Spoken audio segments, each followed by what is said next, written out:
Season 2 of Baycats Banter, the official podcast of the Barrie Baycats. So glad to get Season 2 up and rolling ahead of the 2023 season.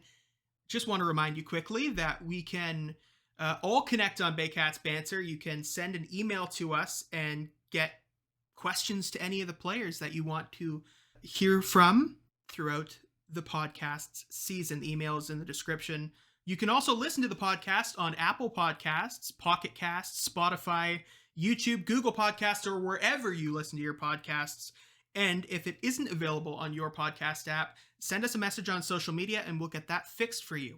Coming up today, Ryan Rijo, Baycats infielder, will lead us off for Season 2 of the podcast. That's right around the corner. I hope you enjoy it. All right, and now I am joined by Ryan Rijo, infielder for the Barrie Baycats. Chances are, if you're listening to this podcast, you know him very well. One of the faces of the team. Ryan, what's new with you throughout the offseason? How you doing? Hey, Patrick. Thanks for having me on, first off. I know you've been doing this for a while now, and I'm glad that I can finally make an appearance on here. I'm excited for sure. But, yeah, I've just been working hard, keeping my nose to the grindstone here. I just recently got a promotion at work, so I've been working hard. I'm officially a licensed insurance broker, so that's exciting. And yeah, went on vacation in Dominican, did a bunch of things this off season, and still working with the kids in Barrie Minor and doing lessons and things like that. So I've been keeping busy, but it's been good. It's been nothing but joy so far this off season. That's awesome, and I know there's a lot of baseball in the Dominican as well. Do you get a chance to see any of that? I did not. They were playing, so we were in Puerto Plata, which is kind of far from all the Dominican Winter Ball League stuff. But we were going to go out to see the Aguilas up in, I think it's, what is it? Oh my goodness, I can't think of the name where their hometown is, but it was about an hour and a half away. But they weren't playing at home that week when I was down in the Dominican and going over to La Romana and Punta Cana, that area. It was a little bit of a hike, so we didn't get to go watch baseball, but I did get a good tan on. I still got it right now. I know viewers can't see that right now, but trust me, come home opener, I'm going to be tanned again because I think we might be going to the Dominican as a team, which is exciting. That's what I've heard. Are you excited for that? What's that going to look like? Yeah. Oh, Josh. You know Josh just as well as I do. That guy. Yeah. He is a leader, and he is very he has so many great ideas, and he always seems to make them happen too, which is good. He over promises and over delivers somehow. He never under delivers. So, this is exciting, and hopefully it can be something that we can do each year. And something that might even draw more people to the Baycats. Just this annual trip, going to play some ball and hang out and team bonding, I like to call it. So I'm excited for that. So I think that's going to be in April. I think the end of April, right before the season starts. So this will be your 6th year with the Baycats, so a lot of fans really know you well. But for fans unaware of your baseball journey up to where you are now, can you give me just some of your background? What do you want to share with fans who may be either looking at the Baycats for the first time this year or maybe want to know a little bit more about their favorite Baycats? Yeah, no, for sure. So with me, where do I start? So I started baseball actually when I was 2 years old. My grandfather, when I'd be dropped off there with my grandparents, they babysit me while my mom was at work. I loved baseball even then, and my grandpa had a broken crutch in his closet that he kept, and he would give it to me as a bat, and he'd roll up newspaper inside some socks and start pitching to me. So ever since I was 2, I swung lefty my whole life, and I think that's probably why I still swing left-handed because I started that young. But that's where it really started for me, and I started my baseball career T-ball with the Innisfil Cardinals, actually. And then we moved to Toronto, where I went to play for the North York Blues. And from there, when we finally moved up to Barrie when I was in the 5th grade, that's when I started my Barrie minor career with the Barrie Red Sox. It was got to play former Baycat Parker Walker, and that's where I first met Parker. Parker and a bunch of Jake Wilson too. Shout out to Jake. We're gonna miss you this year, but that's where we first met when I was in grade 5. So from grade 5 through 7, I played with the then Barrie Red Sox. Now it's the Baycats, but we were the Red Sox back then, and we went on. We won an OBA championship, and we had a great team together.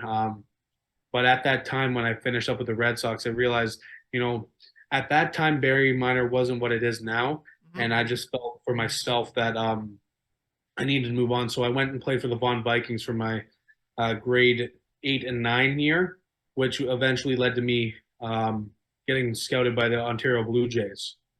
Kyle DeGrace, actually, he's the one that scouted me, and he's the one that brought me into OBJ.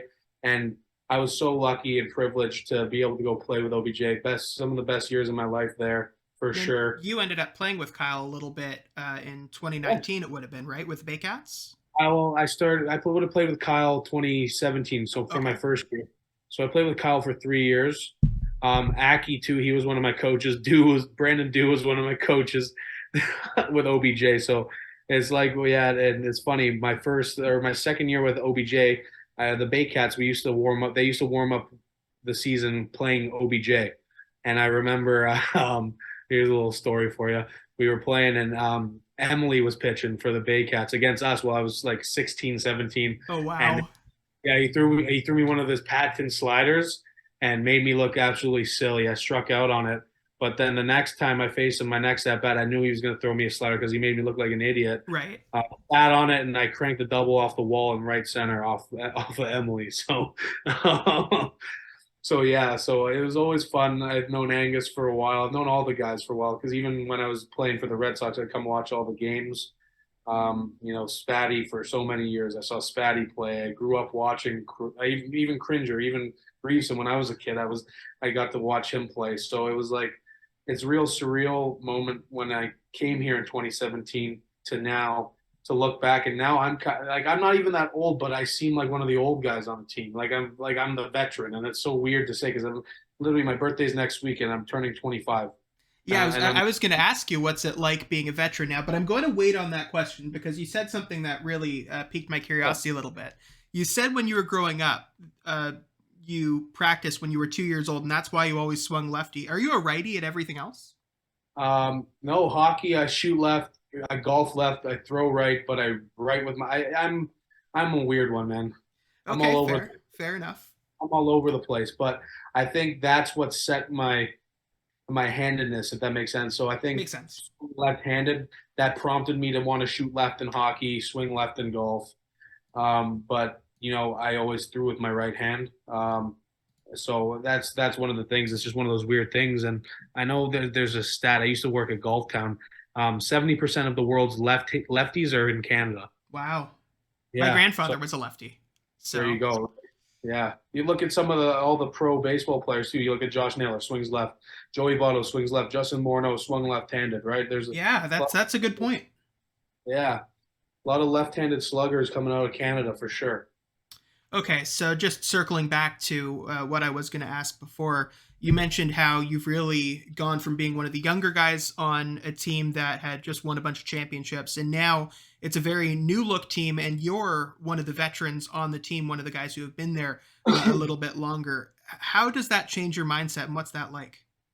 Well, for me, and I'm gonna say this. So coming here at 18 years, I think I was 18, freshly 18 years old, and just out of junior college, I just came up from setting. I was leading the nation in doubles. You come here with a big head, right? And you come back to the IBL and you think you're gonna tear it up, and but baseball has a way of humbling you for sure. And especially I had a great group of guys around me like Castaldo. He's a mentor. He was a mentor for me. He still is to this day. Whenever I see Castaldo, man, he's still to this day one of my biggest mentors in life. He's such a great guy. But having guys like that, like DeGrace, like Aki, and Biss, the list goes on. Hazy too. Having those kind of people, Stevie Lou, do look out for you, but not only look out for my me as a baseball player with my best interests and what to do. Like, sure, there's times where I the way I'll circle back to what I was just saying, but the way I try to lead now, it's not the same as they did because I we had a different relationship because they were my coach before they were my teammate, right? Right, right. So they still kind of, I feel like at sometimes viewed me as one of their players, like they were my coach. So they were tougher on me, but that also, I always have the saying, if someone's not giving you crap or telling you something, it means they don't care. So I've always, I've tried to take anything they said, you know, um, to heart and try to really implement it into my baseball game, my decisions, things like that. But having those guys, circling back to what I was saying, it was a big help for me in my career. And coming back, every year got easier from then on. My second year, like we came off the first year's championship. The second year I came back, and I got drafted that year by the Phillies.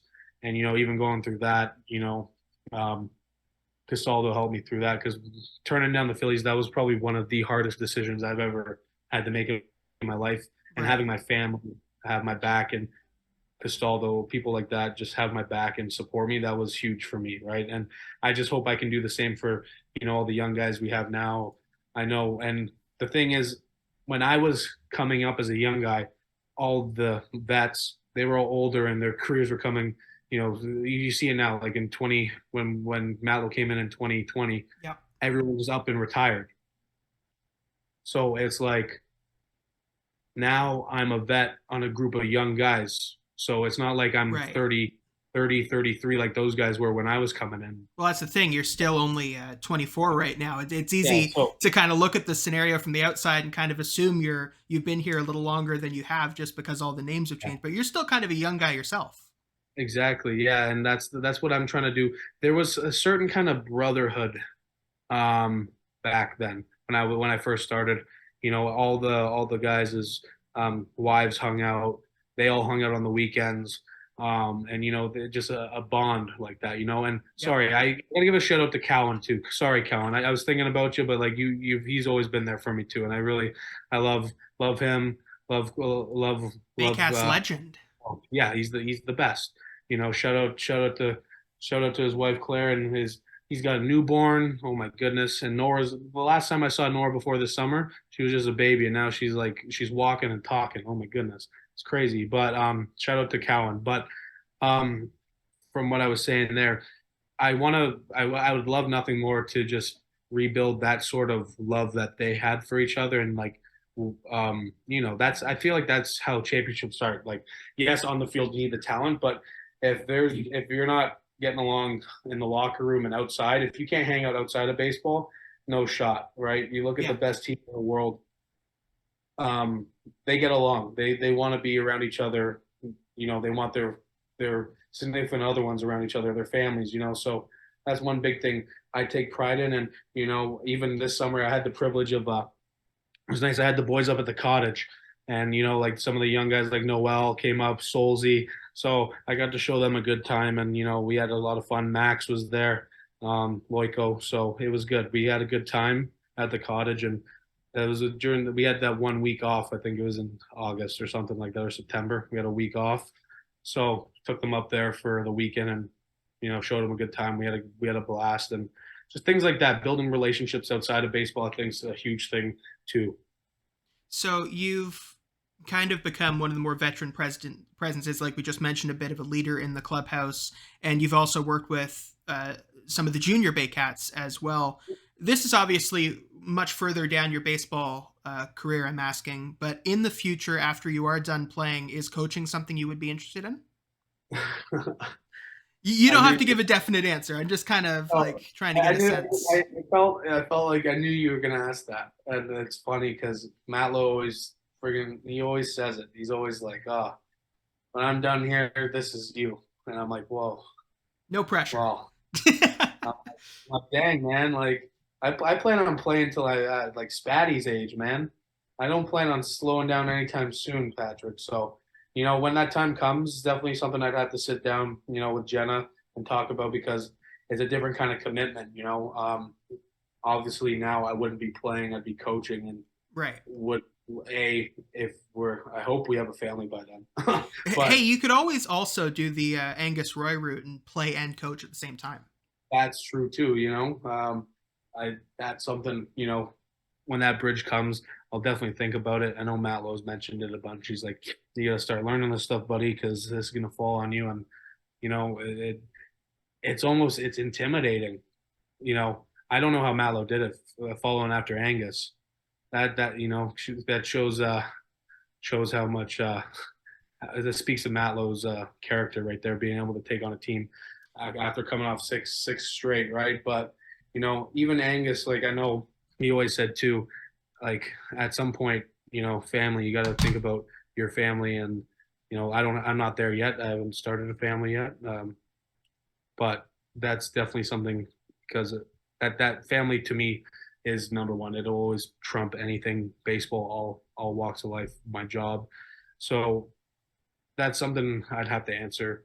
It's not out of the discussion, but it's definitely something I've thought about and will continue to think about. Let's time travel back to this season and think Yeah. more about the upcoming season. Your role back as one of the team's top infielders. You really got hot late in the season last year with 3 home runs in the 3 playoff games. What are you hoping to bring from that hot streak into this year and really continue as a ball player in the present day? Yeah, no, for sure. Well, first off, I'm hoping not to start the season off 0 for 20. Very fair.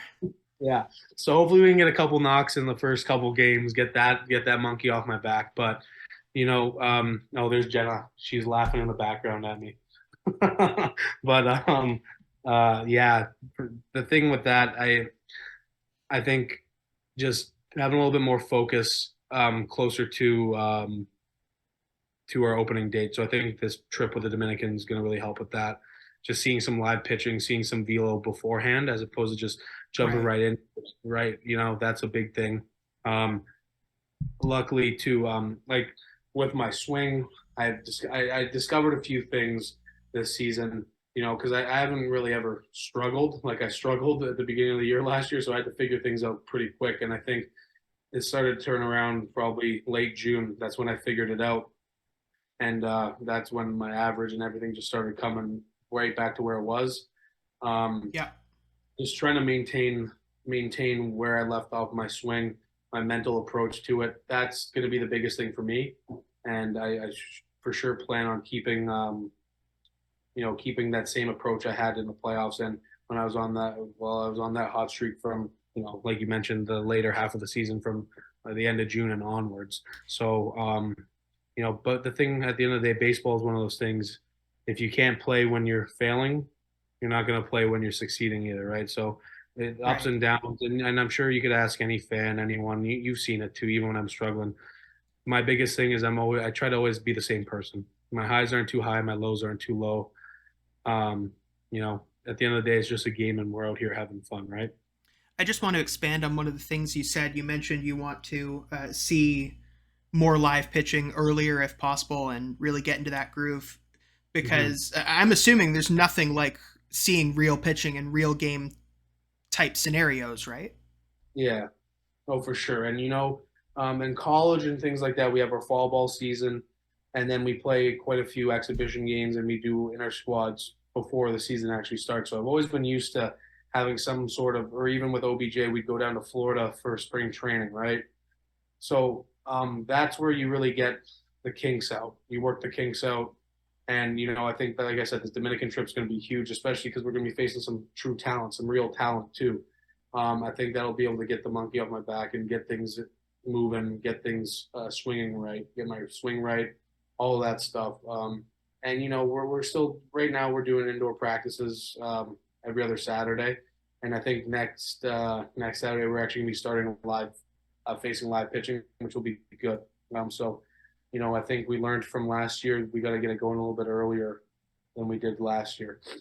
Speaking of live pitching, I'm looking at the roster right now, and there are a couple of big new arms on the team. Just looking at some of your new teammates this year, like Jeffrey Nunez, Jose Almirante, and then going to the batting side, Hayden Jaco, Manny Sanchez. Who are you excited to have on the team for the first time this year? Nunez dealt last year for he was with Guelph, so I'm excited. Like I've already seen him, but I'm excited to not be on the other end of it. I'm excited to be on the other end. Happy this guy's with us now. Yeah, exactly. So and this Manny Sanchez guy. There's like a mystic around this guy. Like he sent videos in the chat of him hitting absolute nukes, and I'm like, okay, who is this guy? So I'm excited to see that bat.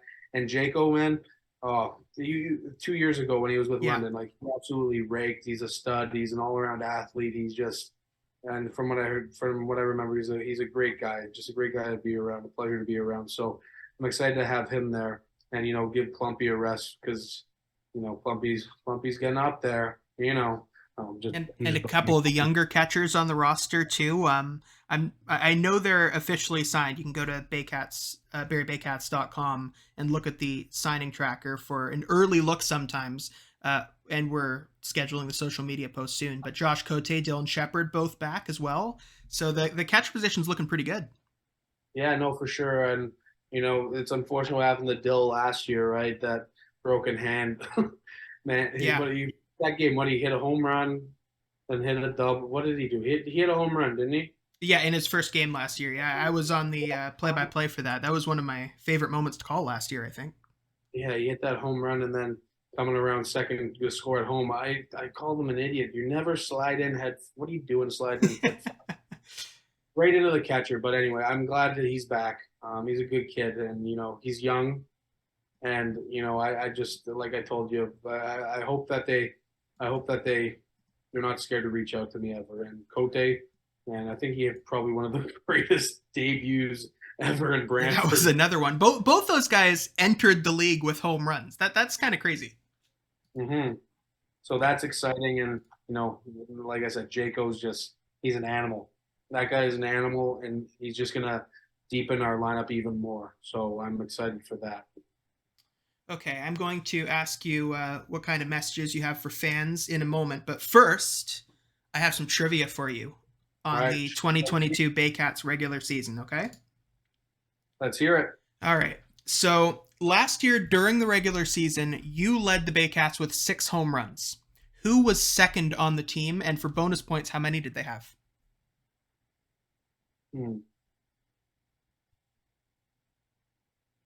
Well, Pat. It's tough. Patrick, I had 7. Come on. Oh, did you? Point 7 and then 3 in the playoffs. Come on now. Hold on. I'm double checking point streak. I'm double checking point streak. I looked this up right before our interview. Hold on. I could be wrong because point streak has you at 6. Oh man, they're screwing me over. It could be wrong. Could be. There could be a mistake, but because me and Mallow had a little bet. Okay. Last year. And, okay, so maybe me and him. Either way, you were number 1 with either 6 or 7. I think it was. Who was 2? Owen Jansen. He was second in RBI, but not in home runs. Okay, wait. Okay, no, give me one more guess. Yeah, one more guess. Malik. Yes. He had 4. Yeah, well done. Full points. Yeah, OJ had 3 home runs, I think. I believe you are right. Let me double check. He was also a all-star last year. Yeah, he had 3. There we go. Yeah, Malik Williams had 4. There we go. He sure did. That guy can hit too. Oh yeah, and now he just got traded to where is it? He's not with the Titans anymore. He just got traded. But shout out to him. I'm excited for him. He's a talent, and I think he definitely deserved to be drafted last year. That was tough, but I wish him the best. Love you, Malik. All right, what else you got for me? All right, this is we're heading to the end of my kind of template here.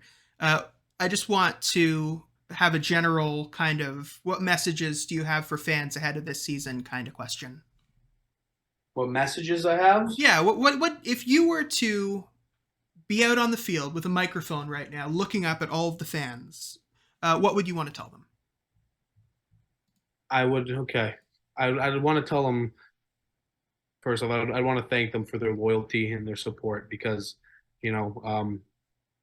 there's nothing better than walking to that stadium every year home over and seeing the same faces there, and them knowing you by name. They know your story. They know your family. Like my mom, my grandparents. They come and everyone always says hi to my grandparents. I know that means a lot to them, and being welcoming with Jenna. I know she's been coming the last few years since we started dating, and I just would want to thank them for their loyalty and their kindness to all of the players, but all of our families as well. It's not easy for some of the players, like everyone's traveling, you got work, you got all this, and we're always there just, trying our best no matter what. And the loyalty is always there. And the cheering and, I couldn't thank them enough for that. And honestly, I know how tough it is going from, winning 6 in a row to now, the past couple of years, we haven't really done what we've been supposed to do. And my expectations are always a championship. They always have been, they always will be. And, I just urge all of our fans to be a little patient as, we're younger and our time's coming again. And I think it's a lot closer than anyone thinks. And, I see how much talent we have and how much dedication and passion, and that this group's going to be together for a while, and we're going to figure it out, and we're going to get the ball rolling again, like we did back in from 2014 to 20, what was it, 2014, 15, 16, 17, 18, 19, right? Yep. So, I just want to thank them, and I bet they're all going to. And the best part is, I know they're going to tune into this podcast too. So, thank you, all of you, and what I look forward, and I can't wait. My heart's just exciting and jumping out of my chest to see all of you guys opening day. And or even if we get to do that before opening day, we got that game against Thornhill. Yep. I hope you guys all come out to that, because there's nothing better than I love seeing all the kids coming around wearing our jerseys that get bugging me for autographs. I love baseball, but that part I love that even more. It's enjoyable, and it's just a great atmosphere, and the fans are the reason why the atmosphere at Vintage Throne is the way it is, because of you guys. So thank you. Without a doubt. Well said. Ryan Rijo, Barrie Baycats infielder, thank you so much for joining us on this season premiere of Baycats Banter. Ryan, good luck this season, and thank you so much for hopping on. Thanks for having me, and I hope we can do this again. I had a lot of fun. So, yeah, I look forward to hopefully getting on here again. Back in a moment to wrap things up. Always nice to hear from Ryan Rijo, the Baycats infielder, going to be an important part of the team once again this season. Thank you so much for listening to Baycats Banter, the official podcast of the Barrie Baycats. We're going to have some great guests across season 2. I hope you join us for the ride. I'm Patrick Melbourne. Have a fantastic rest of your day, and subscribe to the podcast.